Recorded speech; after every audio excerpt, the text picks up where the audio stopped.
जय माता दी मित्रों, हमारे YouTube चैनल में आपका हार्दिक स्वागत है। आज मैं आपको बताऊंगा कि अगर मंत्र का जप करते वक्त आपकी माला टूट जाती है या आपकी माला उलझ जाती है या आपकी माला हाथ से छूट जाती है तो इसके पीछे क्या संकेत हो सकते हैं, और अगर माला उलझ जाए, हाथ से छूट जाए या टूट जाए तो आपको क्या करना चाहिए। देखिए मित्रों, अगर आप मंत्र का जप करते हैं और आपके पास माला है, चाहे तुलसी की हो, रुद्राक्ष की हो, स्फटिक की हो, चंदन की हो, कोई सी भी माला हो, अगर जप करते वक्त आपकी माला उलझ रही है, अगर जप करते वक्त आपकी माला उलझ रही है तो इसमें कोई घबराने वाली बात नहीं है, कोई दिक्कत वाली बात नहीं है।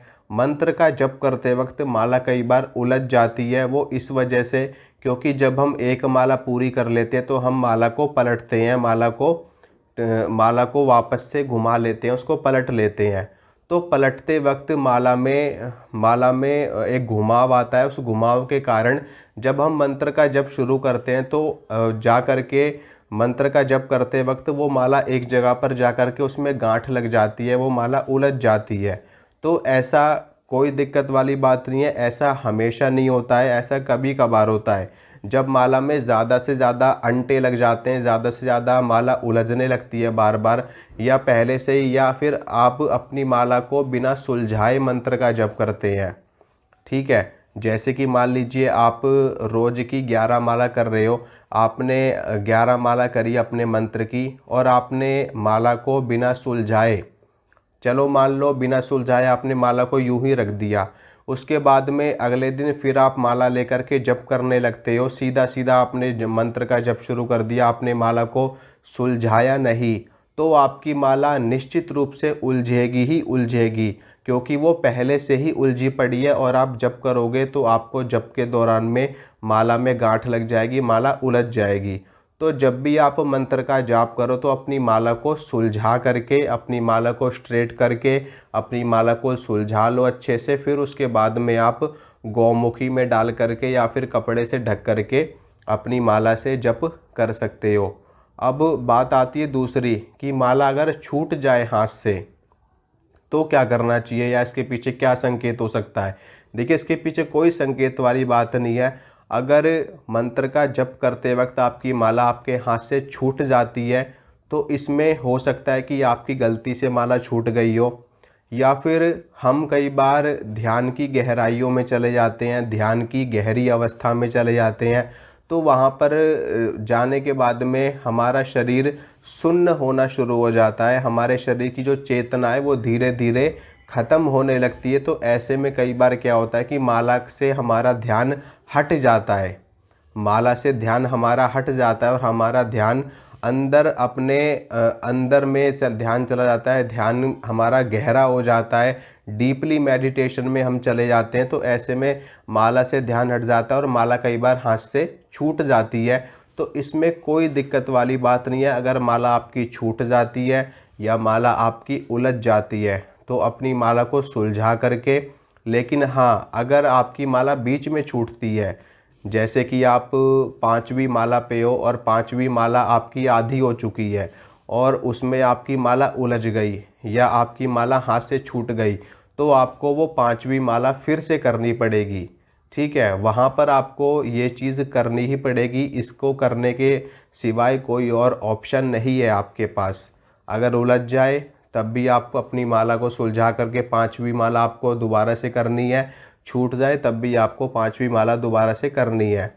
अब बात करते हैं तीसरी चीज़ कि माला अगर टूट जाए। देखिए, ऐसा बहुत ही कम होता है, बहुत ही कम लोगों के साथ में ऐसा होता है कि मंत्र का जप करते वक्त माला टूट जाए। तो जब भी आप नई माला खरीदो या फिर अगर आप अपने घर पे खुद माला बना रहे हो तो अपनी माला को मजबूत बनवाइए, अपनी माला को पक्का करवा लीजिए। अगर आप नई माला खरीद करके लाते हो तो अपनी माला को आप अच्छे से चेक कर लीजिए कि माला ये टूटने वाली तो नहीं है, कि जप करते वक्त बीच में टूट जाए, उसमें धागा कौन सा लगा हुआ है, माला की क्वालिटी अच्छी है कि नहीं है, माला कहीं जप करते वक्त टूटेगी तो नहीं। तो ये सारी चीज़ें आपको चेक कर लेना है। अगर आप कच्चे कच्चे धागे की माला ले आओगे तो आपकी माला निश्चित रूप से टूट जाएगी, इसमें कोई संकेत वाली बात नहीं है, कोई किसी शक्ति का प्रकोप नहीं है, कोई किसी शक्ति का इसमें हस्तक्षेप नहीं है। ये सिर्फ़ और सिर्फ माला की क्वालिटी का इसमें हस्तक्षेप है, यानी कि माला की क्वालिटी अच्छी नहीं है जिसके कारण से आपकी माला बीच में ही टूट गई। माला में जो धागा लगा हुआ है वो अच्छी क्वालिटी का नहीं है, वो घटिया धागा लगा हुआ है, इसी वजह से माला आपकी टूट गई जप करते वक्त। क्योंकि जप करते वक्त जब आप मन को खिसकाओगे तो ऐसे में माला पे दबाव पड़ता है, उसके धागों पे दबाव पड़ता है, तो ऐसे में माला टूट सकती है। तो माला को अच्छे से मजबूत माला कर लीजिए अपनी, नहीं तो आप उसको खुद बनाइए, मोटे धागे से बनाइए, मोटा सूत उसमें इस्तेमाल कीजिए, तब आप अपनी माला का निर्माण करिए। नहीं तो आप जब भी लेकर के आओ तो अच्छी और मजबूत माला लेकर के आओ, तो निश्चित रूप से आपकी माला कभी नहीं टूटेगी। लेकिन अगर फिर भी आपकी माला टूटती है, अगर फिर भी आपकी माला टूट जाती है, तो निश्चित रूप से ये बहुत बड़ी अनहोनी का संकेत है। अगर आपकी माला टूट जाती है मजबूत होने के बावजूद भी, कोई बलपूर्वक आपकी माला को तोड़ देता है या आपकी माला जप करते वक्त टूट जाती है, तो निश्चित रूप से ये कोई बहुत बड़ी अनहोनी का संकेत है। या तो वो अनहोनी होने वाली है या हो चुकी है, या कुछ ही समय में आपके साथ में या आपके फैमिली के किसी के साथ में या कहीं पर भी वो चीज़ होने वाली है, घटने वाली है। तो ये उसी का ही बहुत बड़ा संकेत है। हो सकता है आपके इष्ट देव आपसे बहुत ज़्यादा नाराज़ हो, या कोई अन्य शक्ति कोई अहित करने वाली हो, तो ही ऐसा होता है, नहीं तो ऐसा बहुत ही कम होता है, बहुत ही कम, ना के बराबर ही ऐसा होता है। 1-2%, 2-4% लोगों के साथ में ऐसा हो सकता है, तो आप समझ जाना। बाकी उलझने पे छूटने पे कोई इतना बड़ा इशू नहीं है। यह सिर्फ़ और सिर्फ अपनी लापरवाही से या हम माला को सही से इस्तेमाल नहीं करते, उसकी वजह से होता है। ठीक है मित्रों, तो आशा करता हूँ जो जानकारी मैंने आपको दी आपको समझ में आई होगी, आपको अच्छी लगी होगी। अगर जानकारी अच्छी लगी है तो वीडियो को लाइक करना, वीडियो को शेयर करना, चैनल को सब्सक्राइब करना। मिलूँगा आपसे अगली वीडियो में, तब तक के लिए जय माता रानी की।